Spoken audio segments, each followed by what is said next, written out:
Action. ঠিক আছে, তাহলে কালকে সকাল 7টার সময় রেডি থাকবা। কেন? আমি কাজের জন্য নিতে আসবো। আরে কালকে কাজ কেন ভাই? কালকে আমাদের গ্রামে সব থেকে ধনী ব্যক্তি উনার মেয়ের বিয়ে আছে। গোটা গ্রামবাসীকে নিমন্ত্রণ করেছে, তোমাকে আমাকে আরো সবাইকে নিমন্ত্রণ করেছে। তাহলে না গো ভাই, আমার তো যাওয়া হবে না। আমার কাজেই যেতে হবে, কারণ কালকে কাজের খুব চাপ আছে। আমার নিমন্ত্রণ খেতে যাওয়া হবে না। আরে ভাই তুমি কি করলা? তাহলে তুমি ভাই কাজে যাও, আমি কিন্তু ভাই কাজে যাব না, আমি কিন্তু বিয়ে খেতে যাব ভাই। আচ্ছা ঠিক আছে। আরে সালমান ভাই কেমন আছো? আলহামদুলিল্লাহ ভালো আছি। কি ব্যাপার, কোথায় যাচ্ছ তুমি এত সেজে গুজে? তুমি জানো না আজকে আমাদের গ্রামের সবচেয়ে ধনী ব্যক্তি উনার মেয়ের বিয়ে। আচ্ছা তাই নাকি? হ্যাঁ চলো, তুমি যাবা না? তুমি এখনো রেডি হওনি দেখছি। আচ্ছা ঠিক আছে, তাহলে আমি বাড়ি গিয়ে তাড়াতাড়ি রেডি হয়ে আছি, তুমি একটু দাঁড়াও। হ্যাঁ আচ্ছা ঠিক আছে, যাও।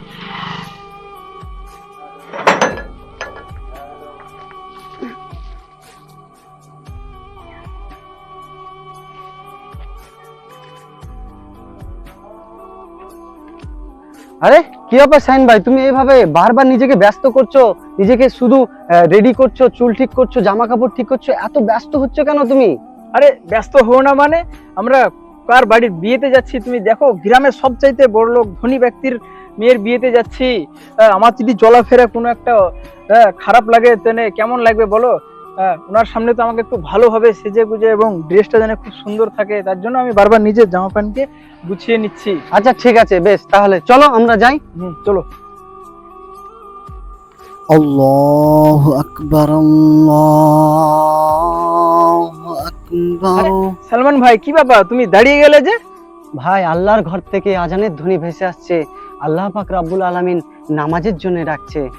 নামাজের জন্য ডাকছে? ঠিক আছে, নামাজ তো পড়তে যাবোই, তাহলে তুমি এইভাবে কাঁপছো কেন?